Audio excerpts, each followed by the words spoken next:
आज का हमारा दूसरा टॉपिक है अभिक्रिया की आणविकता, जिसे हम लोग मॉलिक्यूलरिटी ऑफ रिएक्शन कहते हैं। तो कैसे हम लोग अभिक्रिया की किसी भी अभिक्रिया की आणविकता को ज्ञात कर सकते हैं। तो सबसे पहले इसको हम डिफाइन कैसे करते हैं।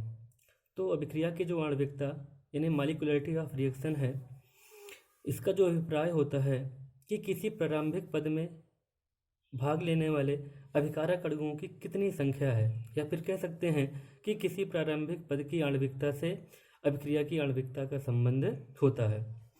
तो किसी अभिक्रिया के संतुलित रासायनिक समीकरण द्वारा व्यक्त प्रत्येक पद में भाग लेने वाले अभिकारक अणुओं की कुल संख्या अभिक्रिया की आणविकता कहलाती है। कोई भी हमारी केमिकल इक्वेशन है, रासायनिक समीकरण है, वो जो रासायनिक समीकरण हो वो सबसे पहले संतुलित रासायनिक समीकरण हो, तो उस संतुलित रासायनिक समीकरण के पहले पद में भाग लेने वाले कुल अभिकारक अणुओं की जो संख्या होती है उसे हम लोग अभिक्रिया की आणविकता कहते हैं।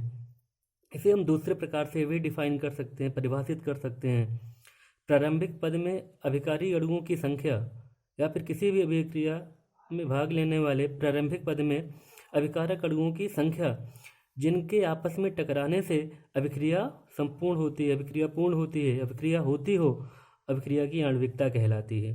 कोई भी हमारा रासायनिक समीकरण है, उस रासायनिक समीकरण के प्रारंभिक पद में भाग लेने अभिकारक अणुओं की संख्या जिनके आपस में टकराने से अभिक्रिया हमारी पूर्ण होती हो, अभिक्रिया की आणविकता कहलाती है।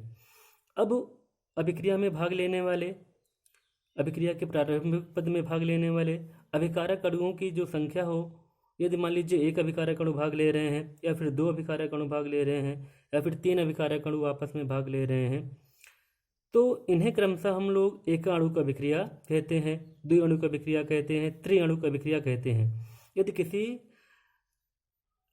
रासायनिक समीकरण में या फिर किसी भी रासायनिक अभिक्रिया में प्रारंभिक पद में भाग लेने वाले अभिकारक अणुओं की संख्या केवल एक है, तो उसे हम लोग एकाणुक अभिक्रिया कहेंगे।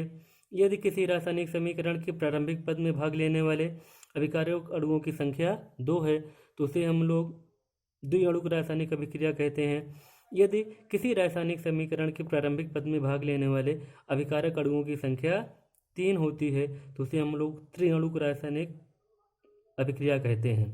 एग्जाम्पल की हम लोग बात करें तो यहाँ पर हमने एक अभिक्रिया लिया है, ये अभिकारक अणु है। इस अभिक्रिया में वो कुछ समय बाद उत्पाद में परिवर्तित हो जाता है, तो यहाँ पर अभिकारक अणुओं की संख्या केवल एक है।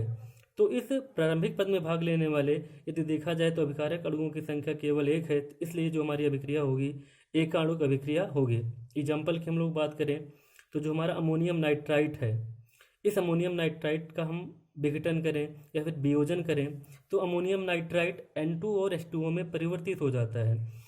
अब जो अभिक्रिया की आणविकता होती है, इसका संबंध उत्पाद से नहीं होता, केवल इसका संबंध अभिक्रिया में भाग लेने वाले प्रारंभिक पद में भाग लेने वाले एक रासायनिक संतुलित समीकरण में अभिकारी अणुओं से होता है। तो अमोनियम नाइट्राइट का केवल एक ही यहाँ पर अणु उपस्थित है, इसलिए जो हमारी अभिक्रिया होगी एकाणुक रासायनिक अभिक्रिया होगी।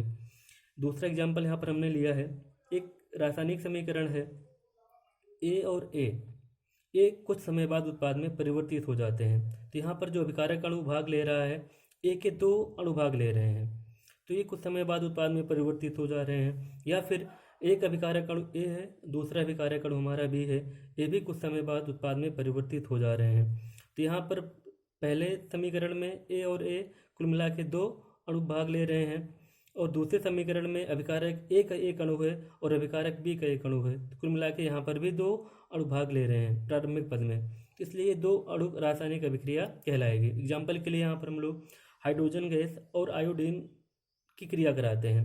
यहाँ पर हाइड्रोजन और आयोडीन दोनों गैसियस फॉर्म में हैं, ये आपस में क्रिया करके हाइड्रोजन आयोडाइड में परिवर्तित हो जा रहे हैं। तो यहाँ पर H2 का एक अणु है और I2 का भी एक अणु है, कुल मिला के प्रारंभिक पद में भाग लेने वाले जो अभिकारक अणुओं की संख्या है कुल वो दो है, इसलिए ये जो हमारा रासायनिक समीकरण है ये दो अणुक रासायनिक अभिक्रिया कहलाएगी। यदि हम तीसरे एग्जाम्पल की बात करें तो यहाँ पर हमने एक अभिकारक अणु ए लिया है, दूसरा अभिकारक अणु बी लिया है, लेकिन यहाँ पर बी जो अभिकारक अणु है इसके दो अणु हैं। तो कुल मिला के प्रारंभिक पद में जो भाग लेने वाले अभिकारक अणुओं की संख्या है ए का 1 और अभिकारक बी का 2, कुल मिला के 3 अभिकारक अणु हैं, इसलिए ये हमारी त्रिअणुक रासायनिक अभिक्रिया कहलाती है। एग्जाम्पल की हम लोग बात करें, यहाँ पर हमने नाइट्रिक ऑक्साइड का 2 अणु गैसियस फॉर्म में लिया है और ऑक्सीजन का 1 अणु गैसियस फॉर्म में लिया है। जब नाइट्रिक ऑक्साइड का 2 अणु 1 अणु ऑक्सीजन का आपस में अभिकृत होते हैं, यहाँ पर नाइट्रोजन डाइऑक्साइड का फॉर्मेशन होता है। अब इस नाइट्रोजन डाइऑक्साइड के फॉर्मेशन में अभिक्रिया की आणविकता का कोई संबंध नहीं है, केवल संबंध प्रारंभिक पद में भाग लेने वाले अभिकारक अणुओं की संख्या से होता है।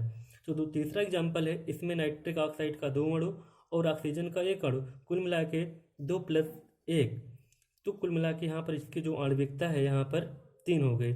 यहाँ पर 1 + 1 = 2, तो इस अभिक्रिया की जो आणविकता है 2 हो गई।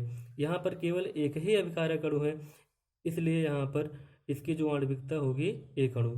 तो अभिक्रिया के प्रारंभिक पद में भाग लेने वाले अभिकारी अणुओं की संख्या के आधार पर यदि अभिकारी अणु की संख्या 1 है तो हमारा एकाणुक अभिक्रिया कहलाएगी, यदि 2 है तो द्विअणुक अभिक्रिया कहलाएगी, यदि 3 है तो त्रिअणुक रासायनिक अभिक्रिया हमारी कहलाएगी।